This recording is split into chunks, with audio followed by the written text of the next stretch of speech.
నమస్తే ధర్మ సూక్ష్మం కార్యక్రమానికి స్వాగతం.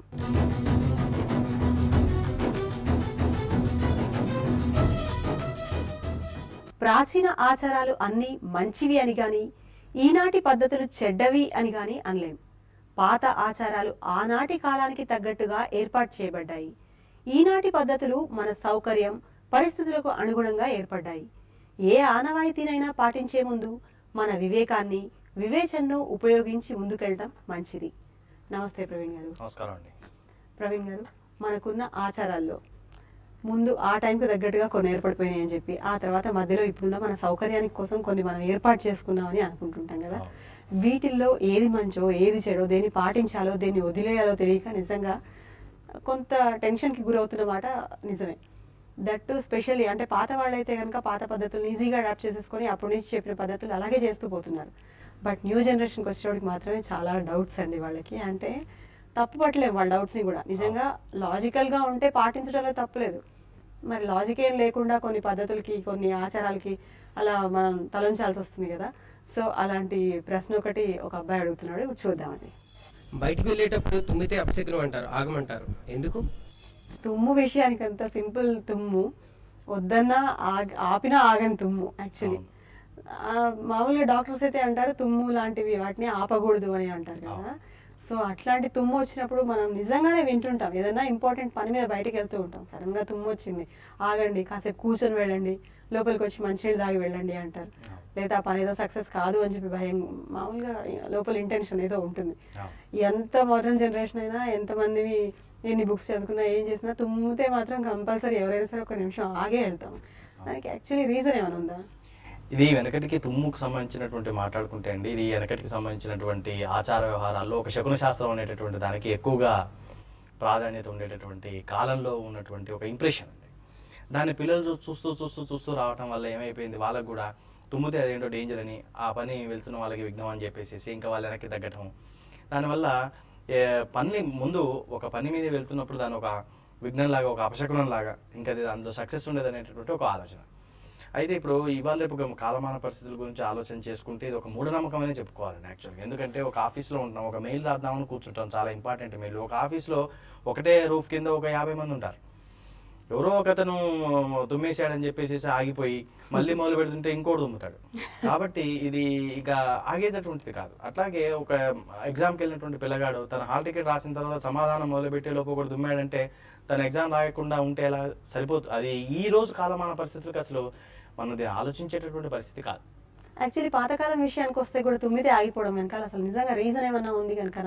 ఇప్పుడు మాత్రం మీరు అన్నట్టు ఎగ్జామ్స్ అది ఇది అన్నారు. మనం ఇప్పుడు చూస్తున్న ఈ విషయాలకి మీరు అడాప్ట్ చేసి చెప్పారు. సపోజ్ ఎగ్జామ్లో కానీ లేదంటే ఒకరు మెయిల్ చేస్తున్నప్పుడు ఆఫీస్లో ఒక 50 మంది 100 మంది ఉన్న చోట అనేది. పాతకాలంలో అయినా అంతే ఇబ్బందే కదా తుమ్మితే ఆగిపోవడం అనే విషయం. మరి ఎందుకు ఆగమని చెప్పారు అప్పుడు? అది ఒక రిపీటెడ్ అబ్జర్వేషన్ అంటే శకున శాస్త్రం సంపూర్ణంగా ఒక రకమైనటువంటి రిపీటెడ్ అబ్జర్వేషన్ మీద బిల్డ్ చేశారు. దాంట్లో కొంత టెక్స్ట్ బుక్ కూడా ఉంది దానికోటి. కాబట్టి దాన్ని ప్రాక్టీస్ చేసే సమాజం అయి ఉండటం వలన దాని రీజనింగ్ కోసం ఎతికారో లేదో మనకు తెలియదు. ఒక రిపీటెడ్ అబ్జర్వేషన్లో ఎక్కడ జరిగినప్పుడు దాని గురించి పదే మాట్లాడుకోవడం వల్ల ఒక రకమైనటువంటి ఇంప్రెషన్ ఏర్పడిపోయి ఆ విధంగా చేస్తుండటం. అయితే మనం తుమ్మినప్పుడు ఒకసారి హెల్త్ రీజన్స్లో అయితే చెక్ చేసుకోవాల్సిన అవసరం ఉంది. ఎందుకంటే కొన్ని శాస్త్రవేత్తలు చేసినటువంటి పరిశోధనలో ఏం తెలియదంటే, మీరు తుమ్మినప్పుడు ఈ ఇయర్ డ్రమ్స్లోను మెదడులో ఉన్నటువంటి సన్న నరాలు ముఖ్యంగా 10 సంవత్సరాల లోపు పిల్లలైతే కనుక డ్యామేజ్ అయ్యేటటువంటి అవకాశం ఉంది అని చెప్తున్నారు. కాబట్టి మనం తుమ్మితే ఒక్క నిమిషం, ఒక 2 సెకండ్స్ లేకపోతే కాసేపు ఆగి ఏమన్నా మార్పులు జరుగుతున్నాయా మన ఆరోగ్య పరిస్థితుల్లో ఒకసారి చూసుకోవడం, బయలుదేరటం బెస్ట్. కానీ ఈ మిగతావి ఎవరు తుమ్మినా ఆగటం అనేటటువంటిది అది ఆనాటి నుంచి వస్తున్నటువంటి ఆచారంలో ఉన్నటువంటి ఒక చిన్న నమ్మకం, ఒక మూఢనమ్మకం లాగా మనం తీసిపారేది. దానికి పెద్ద ఆలోచించేటటువంటి పరిస్థితి కాదు. సో మనం తుమ్మితే మాత్రం ఆగి మన హెల్త్ను ఒకసారి చెక్ చేసుకోవడం రైట్ అంటారు? అవునండి. అంత వెంటనే మనకు నిజంగా తెలిసిపోతుంది అంటారా? ఏదైనా తుమ్మాము వెంటనే మనకి ఏమైనా అనారోగ్యం ఉందా ఏంటి అని తెలిసిపోతుందా? ముఖ్యంగా అంటే చిన్నపిల్లల్లో, ఫస్ట్ 10 సంవత్సరాల లోపు పిల్లల్లో మాత్రము ఇది చాలా చోట్ల జరిగినట్టుగా రీసెర్చ్ డాక్యుమెంటేషన్ ఉందండి. ముఖ్యంగా మూర్ఛ రోగం ఉన్నటువంటి పిల్లలు కానివ్వండి, లేకపోతే సన్న నరాలు మెదడులో సన్న నరాలు కానివ్వండి, లేకపోతే ఇయర్ డ్రమ్స్ కానివ్వండి ఎఫెక్ట్ అయితే, ఇయర్ ఇన్ఫెక్షన్ బాగా ఫ్రీక్వెంట్గా వచ్చేటటువంటి పిల్లల్లో మాత్రం తప్పనిసరిగా ఎఫెక్ట్ అవుతుందని చెప్తున్నారు.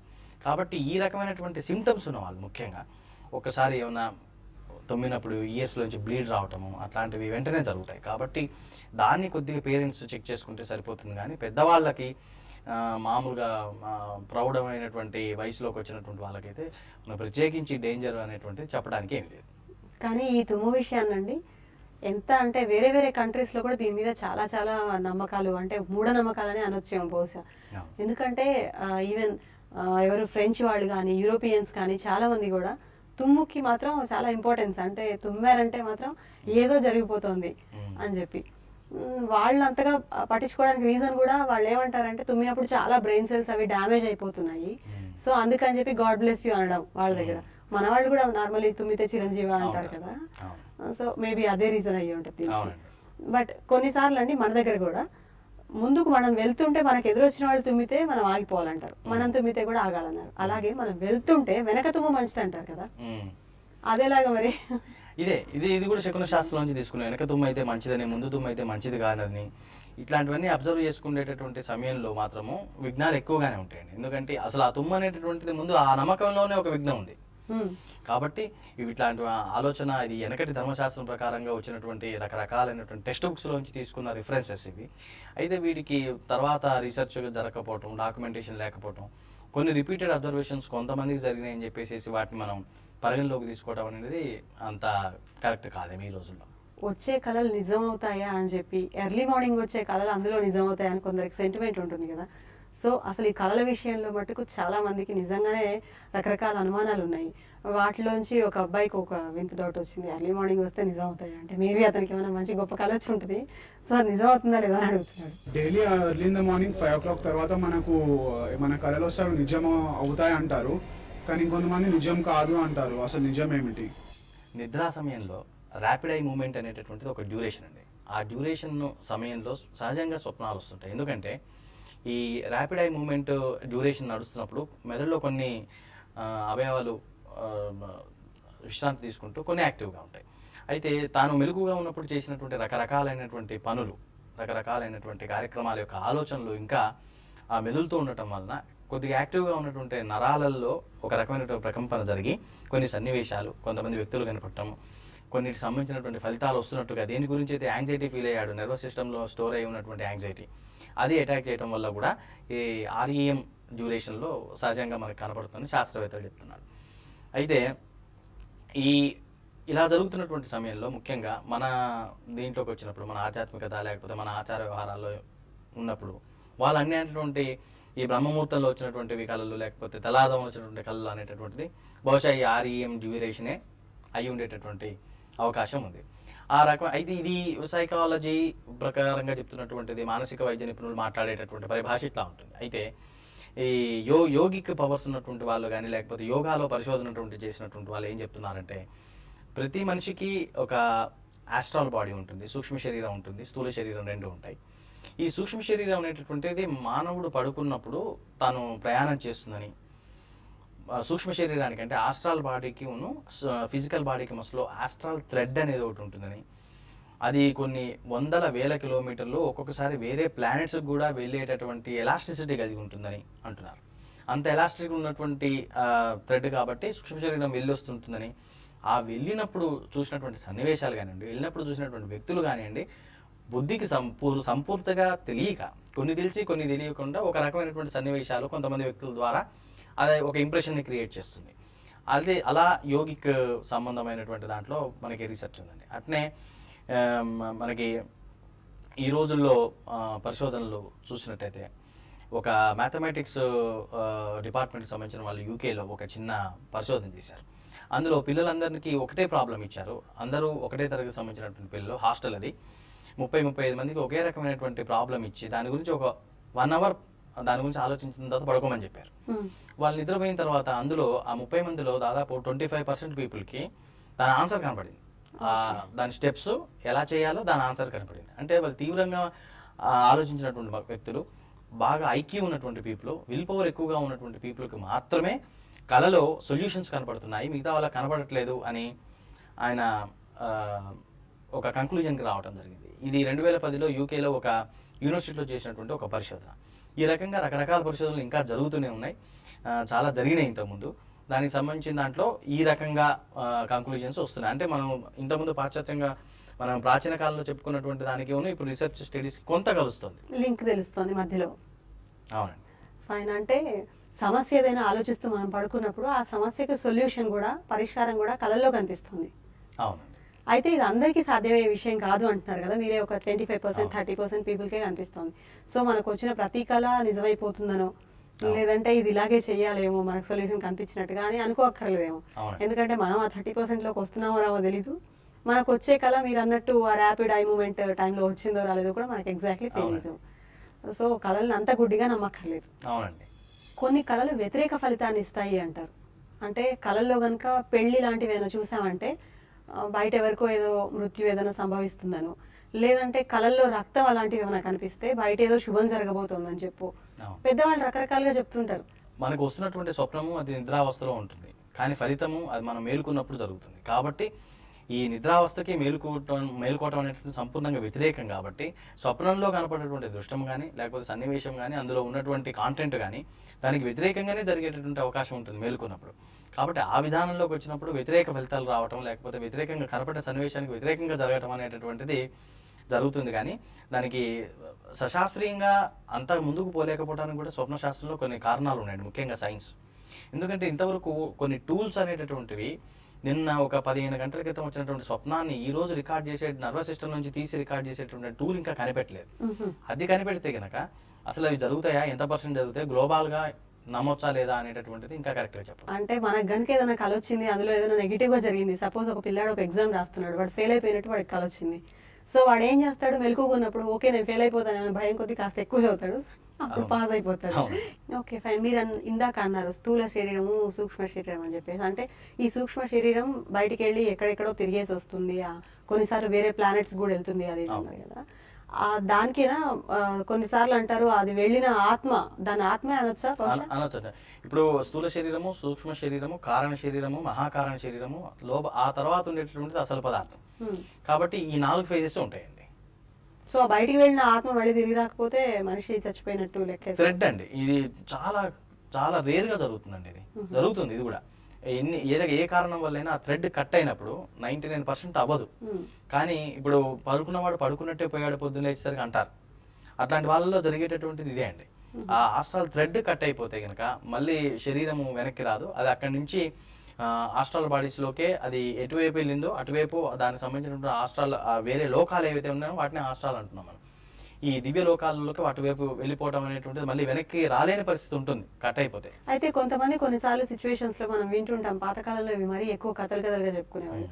కాసేపు చనిపోయారని చెప్పి, చనిపోయిన తర్వాత ఏం జరిగింది అంటే ఎక్కడికో వెళ్ళాము, అక్కడ ఎవరినో చూసాము, నన్ను ఎవడు తీసుకెళ్ళిపోయాడు ఏదో చెప్తారు. మళ్ళీ తిరిగి వచ్చిన తర్వాత అవన్నీ గుర్తున్నాయి నాకు అని చెప్పేసి మళ్ళీ బతకడం.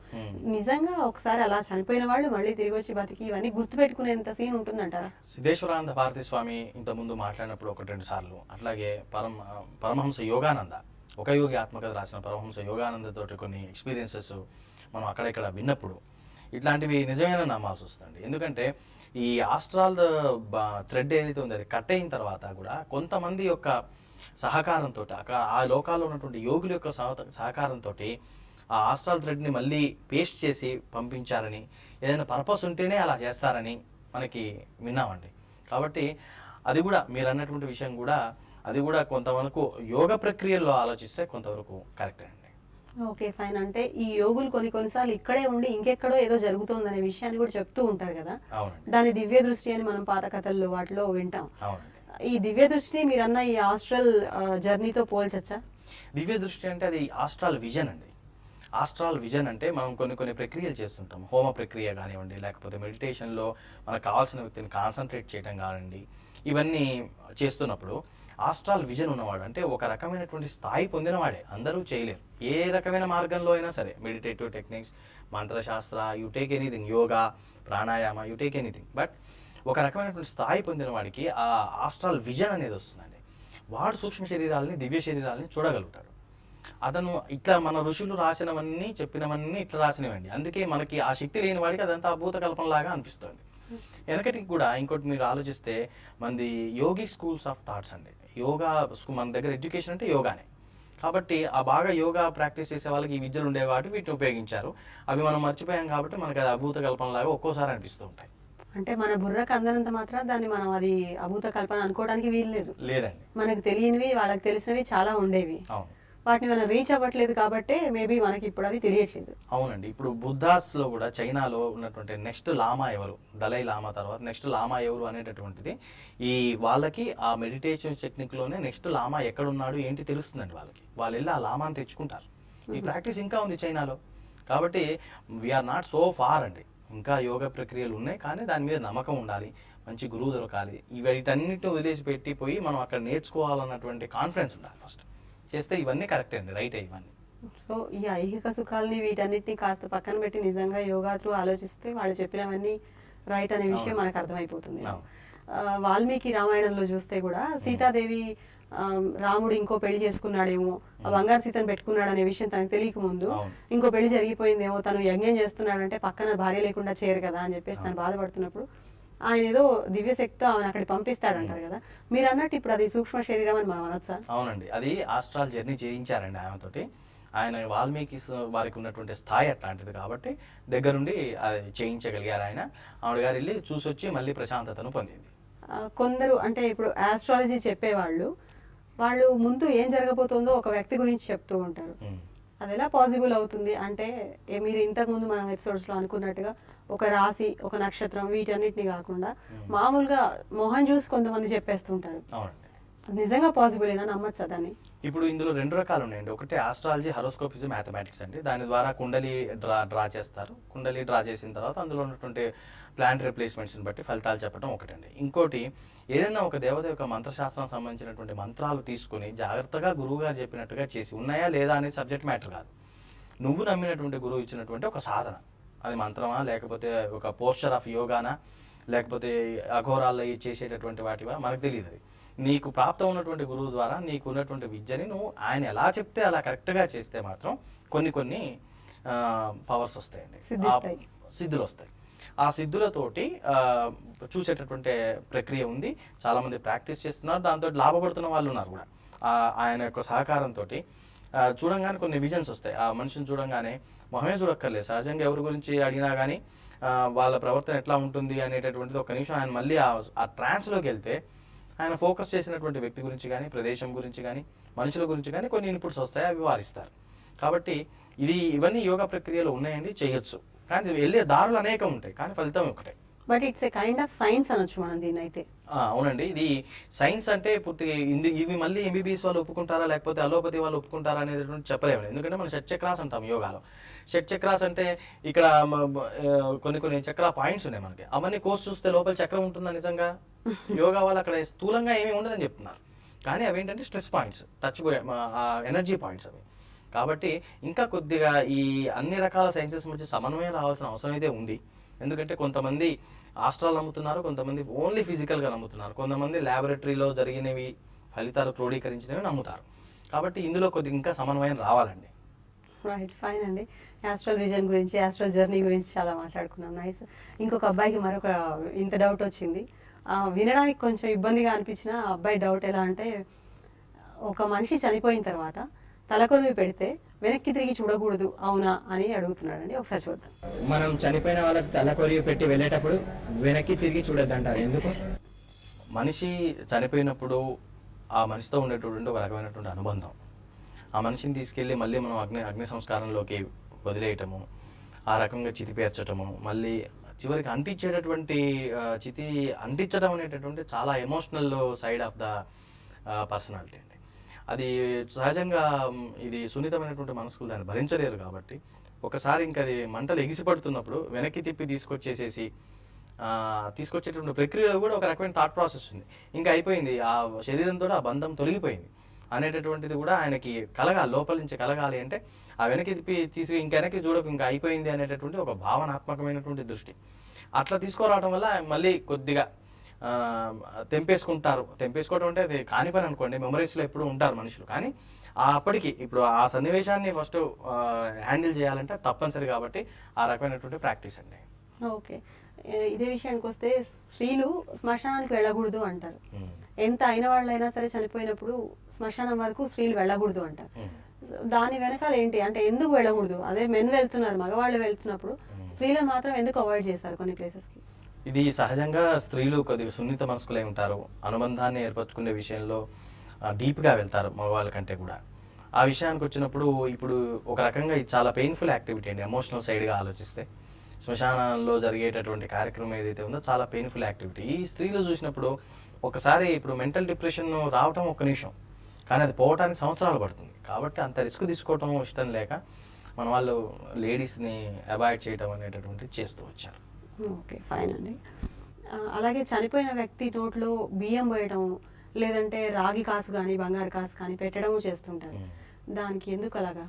ఈ రాగి కాసు బంగారు కాసు వేసి దాన్ని ఫస్ట్ ప్రాసెస్ ఎందుకు చేస్తారంటే అది యాంటీ బ్యాక్టీరియల్ యాంటీ వైరల్గా ఉంటుందని చెప్పి వేస్తారండి. అట్లాగే ఈ శవాన్ని బాడీని తీసుకుని శ్మశానానికి వెళ్ళేటటువంటి ప్రక్రియలో వెనకటికైతే చాలాసేపు నడవాల్సి వచ్చేది. అది పట్టుకున్న తర్వాత శవాన్ని మోసుకుంటూ వెళ్ళేటటువంటి ప్రక్రియ అది. కాబట్టి అలా చేసినప్పుడు ఆ ప్రాణం లేకపోవటం వల్ల ఈ మజిల్స్, థ్రోట్ మజిల్స్ అవన్నీ లూజన్ అయిపోయి నోరు తెరవడం అనేది బాడీ ఆటోమేటిక్గా అవుతుంది. అందులో నుంచి వైరస్ అండ్ బ్యాక్టీరియా వచ్చేసేసి చాలా దగ్గరగా ఉండేటువంటి బాడీకి దగ్గరగా ఉండేటువంటి వాళ్ళకి చాలా ప్రమాదం అని చెప్పేసి దాన్ని బియ్యంతో కవర్ చేసేస్తారండి. సరే, మనకి అపర శాస్త్రంలో రకరకాలుగా రాయబడి ఉంది దాని ద్వారా. కానీ అసలైతే సైంటిఫిక్గా మనం ఆలోచించుకుంటే ఈ యాంటీ బ్యాక్టీరియల్ యాంటీ వైరల్గా పనిచేస్తుంది. దాన్ని బియ్యం వేసేసి నోరు క్లోజ్ చేయడం ఒకటి, కాపర్ వేయటం ఒకటి, ఇలాంటివి చేయటం ద్వారా ప్రివెంట్ చేయొచ్చండి. ఫైన్ అండి. చావు ఇంటి దీపం చూడకూడదు అని చెప్పేసి కూడా ఒక ఆచారం ఉంటుంది. అంటే ఎవరైనా వెళ్ళిన వాళ్ళు ఆ చావింటికి వెళ్తే సాయంకాలం వరకు అక్కడ ఉండకూడదు. అండ్ బయటికి వచ్చేటప్పుడు చెప్పకుండా అంటే ఎక్కడి నుంచి అయితే శ్మశానానికి వెళ్ళి ఒకవేళ కనుక వెళ్ళొస్తే అక్కడి నుంచి అక్కడికి వాళ్ళ ఇంటికి వెళ్ళిపోతారు. అంతేగాని మళ్ళీ ఇంటికి వచ్చేసి అక్కడ ఉండిపోవడం అంటే సాయంకాలం వరకు ఉండకూడదు అని చెప్పేసి అంటారు కదా, ఇది ఎందుకు అలా పెట్టారు? ఇప్పుడు ఈ విషయంలో దీపం చూడటం ఒకటి అండి, రక్త సంబంధికులకైతే తప్పదు. కానీ మిగతా వాళ్ళు కూడా అది చూడటము అనేటటువంటిది ముఖ్యంగా మన వాంగ్మయంలో అయితే యమ సంబంధమైనటువంటివి, అపర సంబంధమైనటువంటి వాటికి కొద్దిగా దూరంగా ఉండడం మొదటి నుంచి అలవాటు చేశారు. ప్లస్ అక్కడ సాయంత్రం అయ్యేసరికి ఇంకా అక్కడ సొంత వాళ్ళు ఉంటే వాళ్ళ ఐకమత్యం పెరుగుతుందండి.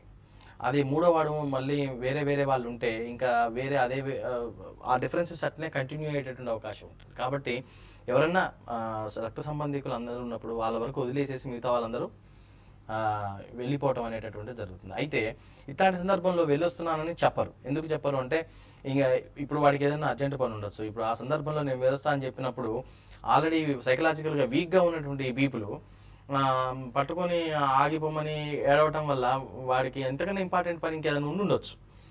కాబట్టి ఇది సామాజికంగా ఆలోచిస్తే కొంత ఇబ్బందికర పరిస్థితి. కాబట్టి ప్లస్ వెళ్ళొస్తాను అని ఎందుకు అనకూడదంటే ఇట్లాంటి సన్నివేశం మీ ఇంట్లో మళ్ళీ జరగకూడదు, ఇట్లాంటి దాటికి రాకూడదు మళ్ళీ అనేటటువంటిది ఒక థాట్ ప్రాసెస్ కూడా ఉంది. కాబట్టి చెప్పకుండా వెళ్ళటం అనేటటువంటిదే మన వాళ్ళు ప్రాక్టీస్ చేశారు. రైట్ ప్రవీణ్ గారు, చాలా మంచి విషయాలు వాళ్ళు డిస్కస్ చేశారు. Thank you very much. కన్ను తెరిస్తే జననం, కన్ను మూస్తే మరణం. సృష్టిలోని ప్రతి ప్రాణికి మరణం తథ్యం. ఇది తెలిసి కూడా మరణాన్ని గురించి ఆలోచించడానికే ఇష్టపడం, భయపడతాం. అయినా సరే రోజు రోజుకు మరణానికి దగ్గరవుతూనే ఉంటాం. ఈ సత్యాన్ని మనసులో ఉంచుకొని ఉన్న కొంతకాలాన్ని సద్వినియోగం చేసుకుంటూ ఈ భూమి మీదకి వచ్చినందుకు మన ధర్మం నిర్వర్తిస్తూ నవ్వుతూ కష్టాన్ని జయిస్తూ ఉందాం. నమస్తే.